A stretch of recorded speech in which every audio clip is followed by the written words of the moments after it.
makes it, my camera likes 53, but yeah, it's, yeah, I think we'll get a little lead from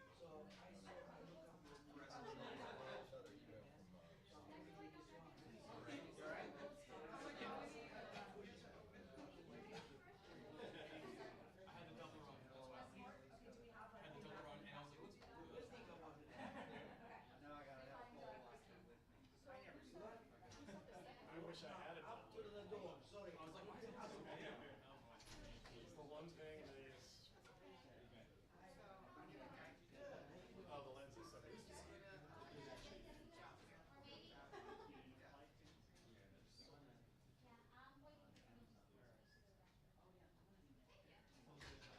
Oh, the 300 600. I own it. I like it. Yeah. I mean, it's an amazing lens. It's slower. It's like 4 point whatever. But I used it a lot during the pandemic. MLB was a big client, and so during these sort of training, we'd be so far away because I bought it for that reason. Not much, my friend. Now I have it. And I use it for my own still photography. It is China. It is. You show up with that. No, I'm here until, well, I'm here until 6. You go 4, 5, and 6. And then you're here with Jamie after that. Oh, I didn't want to see it. I'm fine. I didn't want to see it. Well, with this camera, Sounds good. I'm good for right now. Thank you.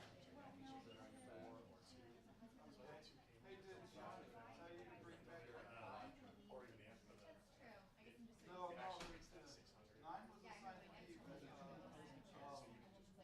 Arnold had it. And then the stabilization and the But oh, autofocus. you know what? He's totally working so hard. I'm like, no, I can't. We'll just, but it's coded 9 for me. Yeah, I can't overall, right? It's expensive So, stuff. once you get your stuff out of it, I've got it plugged in, so it's charging.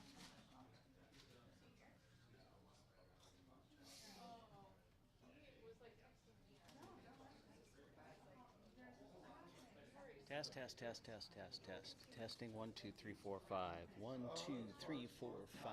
5, 4, 3, 2, 1. I saw it.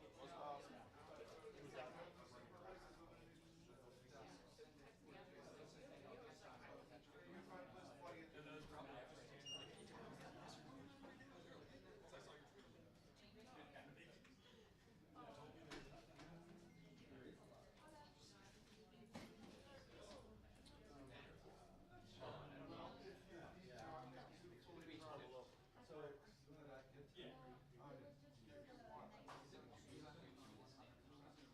So I can try what to give you. I'll get it from me tomorrow. Yeah, I'll see you probably in about an hour or so. I'll send it back out.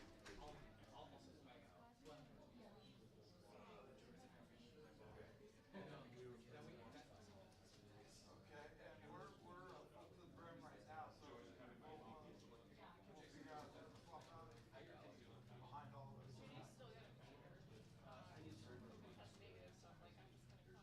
Oh yeah, I got here early enough. Because you guys were hoping to put some R's in it. I know. Well, she actually, she's like been. Well, I've got, we'll figure it out. I mean, yeah, all of those. Essentially, process. No, I'm already set up. We're gonna go this one, not really. I just want to make sure you had that back next time. That was all my slides. Tonight, you're gonna get some prizes. I talked to her.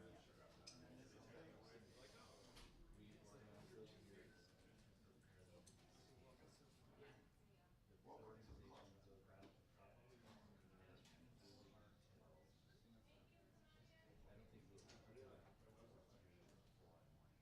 Yeah, I don't know that it matters, to be honest with you. Just having the cameras and I was impressed with last night. I had a pretty bad time. I had a car was full, I had to push my car into traffic, rolled downhill in a car, and then I had verbally assaulted probably 10 or 15 times. And then forward back, I had a group of men pretended they were in school, jumped on the curb to try to get me out of the car. So, like, you didn't know what it worked for. I just think it's there's people out there that are scared. We should have a right to be out there covered.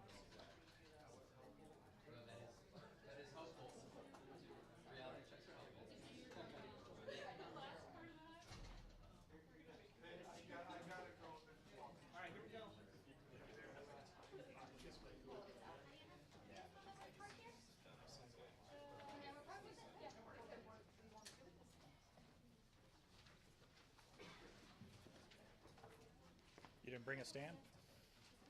That's what they pay me for. You guys just let me know when you're ready. About 20 seconds there. All right.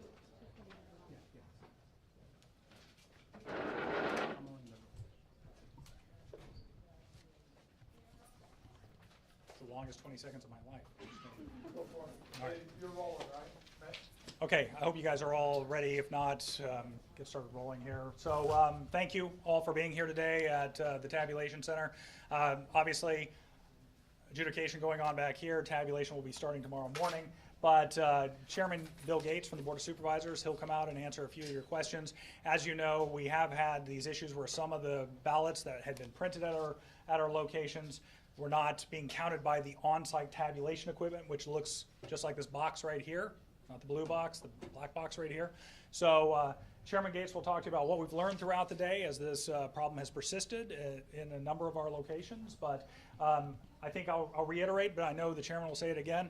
Everyone has had the chance to vote, and the number has grown well over 100,000. So he has more details on that. But we do have another commitment coming up at 3 o'clock, so we'll take as many of your questions as we can. All right, thank you, Fields. Thanks to everyone for covering what's going on, getting out information today as we go forward with this very important election. I wanted to just read a statement that we've just put out from the board and the central command here. Maricopa County has identified the solution for the tabulation issues at about 60 vote centers. County technicians have changed the printer settings, which seem to have resolved the issue. It appears some of the printers were not producing dark enough timing marks on the ballots. The solution has worked at 17 locations, and technicians deployed throughout the county are working to resolve this issue at the remaining locations. So I really have to give great credit to our poll workers, to our technicians who have addressed this issue. Again, you never know what's going to happen in an election. No one here at Maricopa County has ever claimed that there is such a thing as a perfect election. And so we had the technicians out there. They looked at it and determined that this has been a printing issue. So again, we were at a high point of around 60 vote locations that were having this issue. So as you heard, it's declining now. We're down probably into the low 40s, and we anticipate that that's going to continue to improve. But like Field said, even when we did have this active issue, still there was no one who came today with a valid ID who was turned away from the polls. Those people were given a ballot. They were given the opportunity to fill out the ballot, and then if the ballot was not going through this tabulator, they then had the option to put it down here in box number 3.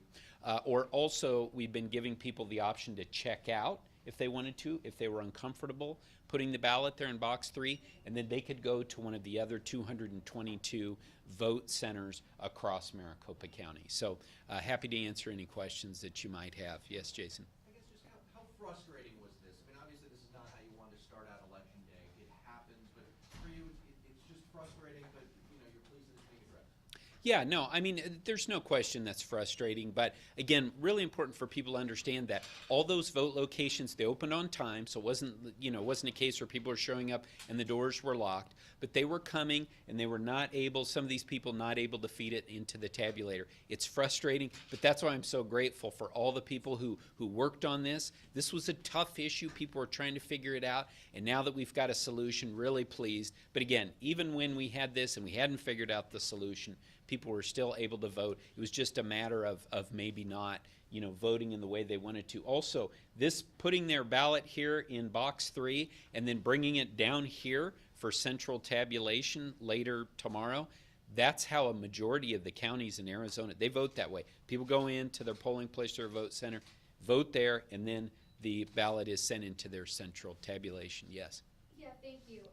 Mark Fincham has just told my colleague that he's talking to the AG's office, looking at filing a court order to extend voting hours. How do you respond to he and others alleging disenfranchisement from this issue? Yeah, so again, we do not believe that anyone has been disenfranchised because no one has been turned away. Our job here, we're trying to run an election. We're focused on that. If a court orders us to keep the doors open after 7 p.m., allow people to get in line after 7 p.m., that's up to the court. But we're not going to be moving that. We're not going to be moving that date. We're planning on, or that time, we're still planning on being done at 7 p.m. Yes. Can you clarify the printing issues? Was it because of the ink or the paper? And ultimately, that falls on you and the Board of Supervisors, correct? You can. Yeah, so I don't. So I'm not going to try and get too much into the details of this. I'm not a tech guy, but I can tell you it was a printer issue. It was not an issue with the tabulator. It was a printer issue, and one of the reasons that we were trying to figure out and kind of having a little trouble trying to figure out what the problem was that all the variables from August were exactly the same this time. So same type of paper, same type of a printer, all of that. But again, we've identified the issue now, and now the situation is definitely improving. And are you going to? Oh, go ahead, Are you Jen. going to be able to run the ballots put into that box normally through your tabulators here? Or are you going to have to duplicate them because of the toner issue? Yes, so we believe that we will be able to run the ballots through central accounting here without duplication. But if we do have duplication, again, we've got bipartisan boards who handle that. But we've got a strong level of confidence that we will be able to run the ballots that go into box 3 through these central account machines without going through duplication. And a follow-up question on that, have you been able to, you've been using these same printers with the same settings during early voting, correct? And you've been taking them back here and running them. So did you see issues during that? Have you been duplicating or adjudicating more? I do not believe the adjudication has been, has been any different on that, not that I'm aware of. Yeah.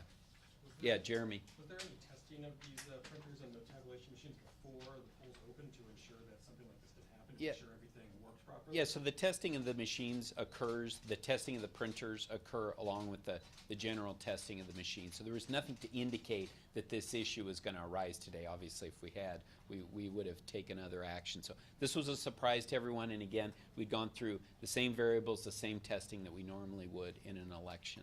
Yes. How come the testing didn't catch this? I don't know. Again, and Jeremy, that's something that we'll look at after the fact. You know, we'll do a deep dive. We're all about continuous improvement at Maricopa County.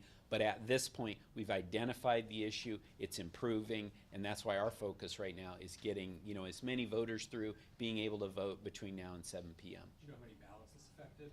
We don't know. We won't know that probably until tomorrow. At some point, we'll be able to know exactly how many ballots went into the box number 3 here, and we'll be a part of central count. Yes. Do you know if this type of tech issue has ever been an issue in years past? Has this ever happened before? I'm not familiar with this particular issue before. Yes. Looking to clarify, we understand that box number 3, door number 3, has been used as the primary method of voting in the past. Can you talk about when that shifted to the tabulator? Yeah. So we did. I'm not sure exactly what the year was when we moved to the to the tabulation at the polling sites or at the vote centers. But again, like I said, the majority of counties in Arizona are still doing it in this way, where they actually bring it into central count. Other questions? Yes. Do you know about how many people have voted in person so far? So far, the last thing I saw, we were over 140,000 people that have voted in person so far, and of course, no idea on how many people have dropped off their early ballot today, but we know that'll be a significant number as well. That's certainly what we anticipate. Do you have an estimate on how long it's going to take to get to all locations to fix this? Don't have an estimate at this time, but again, it's been in a fairly short period of time that we've been able to address the 17. That's how many I'm aware of at this point. But we'll certainly keep you guys updated on that. 17 boxes like this? 17 of the the vote centers we were having issues. We're no longer having those issues at the present time. And are any locations shut down completely with both of the machines out? There are no locations that I'm aware of that are completely shut down. We've kept those open throughout throughout this period. Anything else? When you say that the printers weren't producing dark enough, you know, timing marks, can you just explain what that means and why would it not produce? Yeah, dark enough? and again, we're again getting into the specifics of this, the technical pieces of it that I am not the expert to speak on that. But the timing marks are important to be read by the tabulator. So if the timing marks are too faint, then the tabulator can't read it.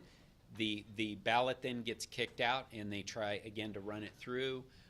Again, sometimes there's multiple times that it was attempted, and then when the poll worker and the voter came to an agreement, they decided to either put it in box 3 or again check out and move to another vote center across Maricopa County.